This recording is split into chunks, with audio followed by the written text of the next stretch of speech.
Hi everybody, so we are in section 5.5 now. We've been talking about the concept of the definite integral, the idea of it representing area under a curve, and representing total change of distance of a quantity.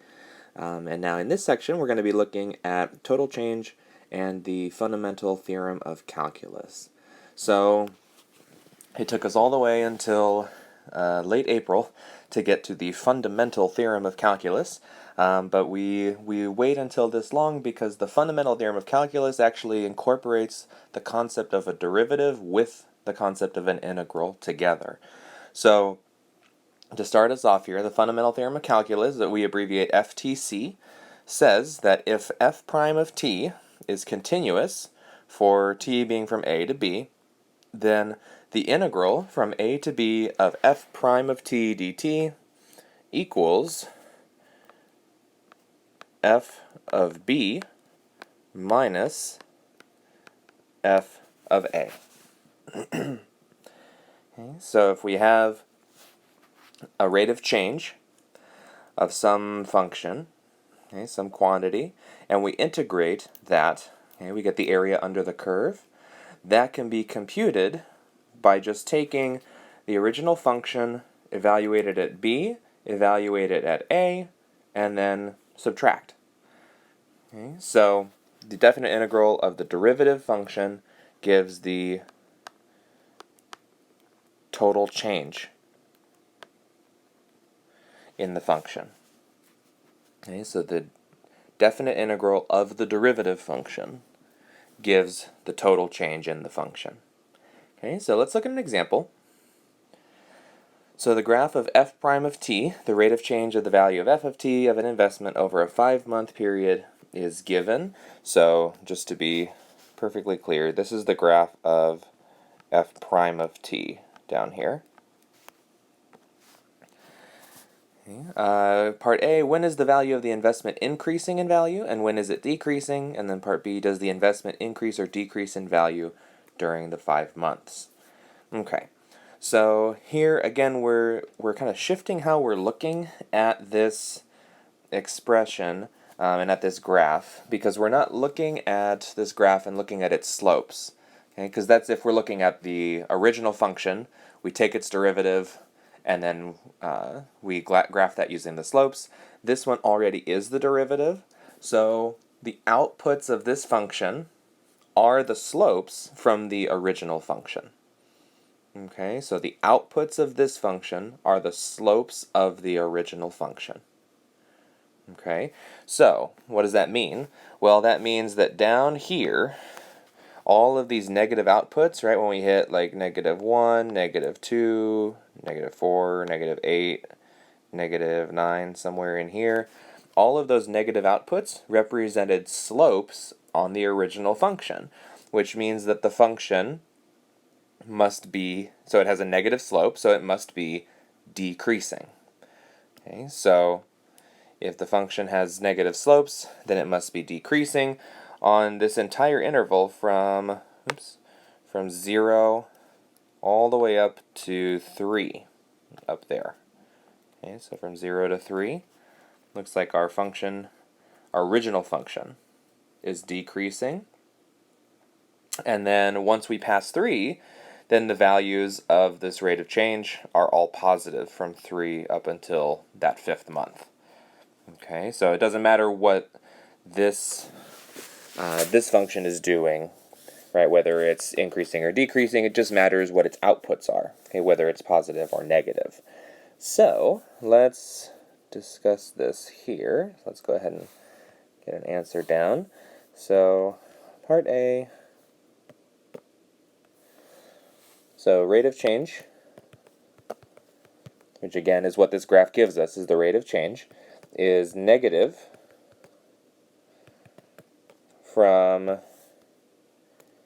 t equals 0 to t equals 3. So the investment must be decreasing for the first 3 months.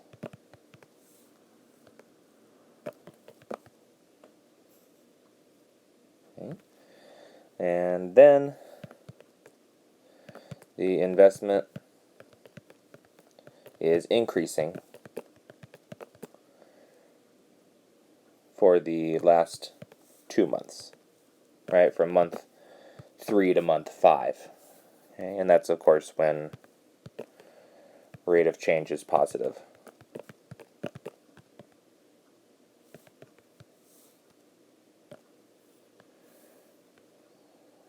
Okay.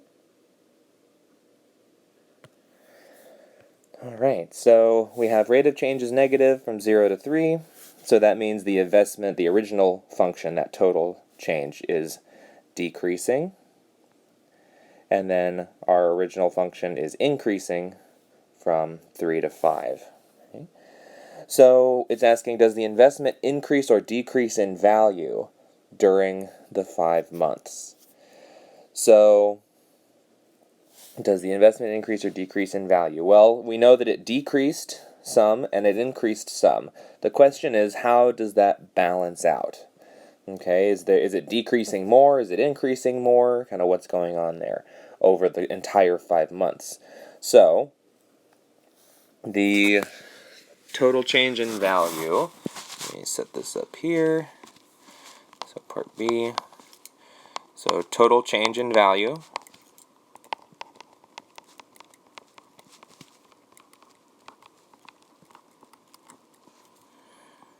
that's going to be the value of the integral, right? Integral gives us total change.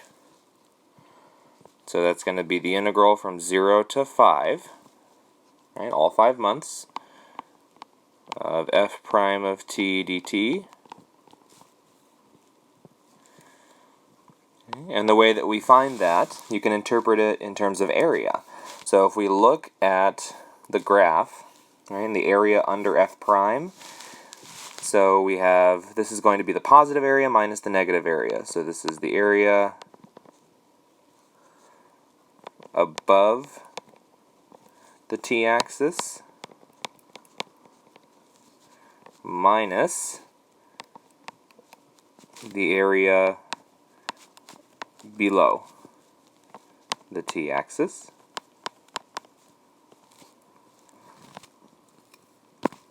Okay. So the question is, which of those areas is larger?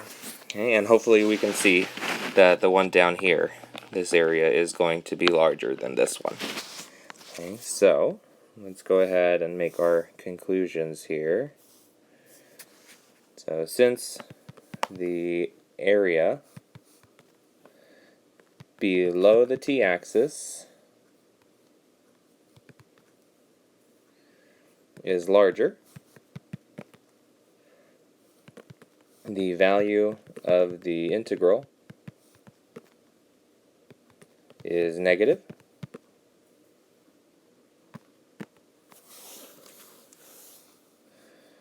So the total change in value is negative. Right, because that's what the integral tells us, is total change. Thus, the investment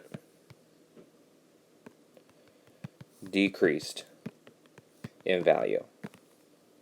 Okay, so over this 5-month period, they had, for the first 3 months, a lot of decrease in the value of the investment, but then for the last 2 months, they had a strong increase in the value of investment. However, that increase was not enough to make up the difference for that decrease that they had had. So overall, the sum of those areas, the negative area wins out. Okay, and we don't know exactly how much, but that's not really what the question was asking us for. Okay, so next up, so if c prime of q is a marginal cost function and c of 0 is the fixed cost, let's start looking at what the integral can do for us in terms of cost and just economics in general, finance. So cost to increase production from A units to B units, that would be cost at B minus cost at A. right? So like if it currently costs me $100 to make my product, right? So that would be initially cost me $100 to make my product, and then it's going to cost me, $1,000 to make, 100 more units or something like that. Then my cost would increase 1,000 minus 100, which would be $900 increase in cost. Okay, so it's just the cost at the current production, and then the cost at the future production. Okay, so that's how we get the cost increase. But this expression, if you remember our Fundamental Theorem of Calculus over on the other page, this is actually the same thing as the integral from a to b of c prime of q dq. So if we want to compute the cost to increase production between two values, then we just need to take an integral. Okay, and again in chapter 6 we'll look at how we're actually going to be able to do that more efficiently. But for right now we're just kind of setting all of this up. So next up, the total variable cost to produce B units. So remember, we have fixed costs, that's the cost we're going to pay no matter what, and then we have variable costs. Those are the ones that change as production level changes, right? So the more I produce, the more cost I'm going to add, right? Because it costs me more for materials, more for labor, more for equipment, that kind of stuff. So the total variable cost to produce B units is going to be, right, total change in cost. So that's the area under C prime of Q dQ. And we're changing it from no production up to B units of production. Okay, so here we have an integral from 0 to b of C prime of Q dQ. And that gives us the total variable cost.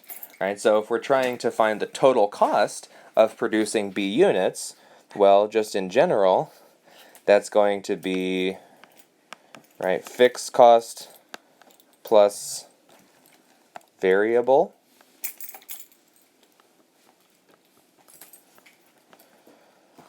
And the fixed costs, right, we already said that up here, established what that is. That's C of 0, right, costs at 0 units, plus the variable cost from 0 to b of C prime of Q dQ.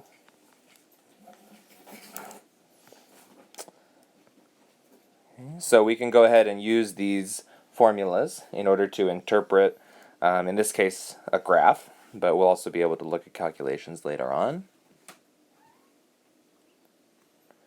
So here, let's look at an example dealing with a graphical representation. So a marginal cost curve is given. If the fixed cost is $1,000, estimate the total cost of producing 250 items. So this is our marginal cost function. And we have here, we're going from, you can see on the axis down here, from 0 up to 250, right there. So in order to get total cost, that's going to be equal to, right, fixed plus variable.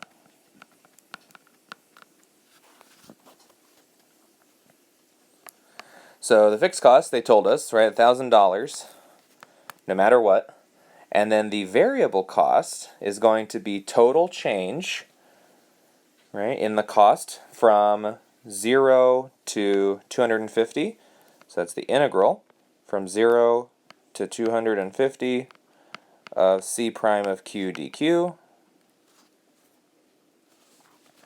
Or in other words, the area under this curve right here, C prime of Q.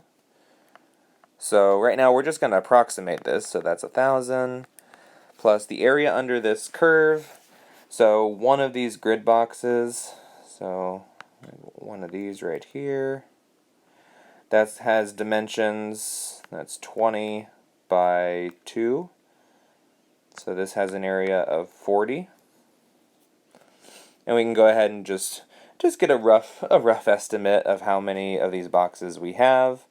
So we've got 1, 2, 3, 4, 5, 6, 7, 8, 9, 10, 11, 12, 13, 14, 15, 16, 17, 18, 19, 20. 1, 2, 3, 4, 5, 6, 7, 8, 9, 10, 11, 14. So that's 34, 35, 6, 7, 8, 9, 40, 1, 2. These are like halves, so like 43, 44, 45. And then you take all these extra little pieces into consideration here.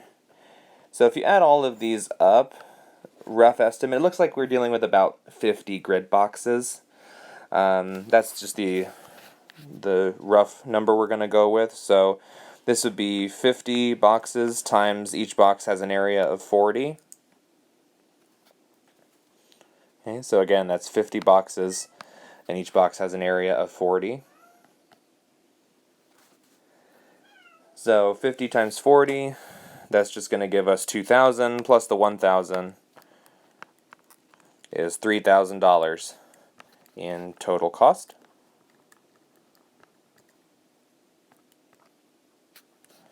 Okay, and this is total cost of producing 250 items.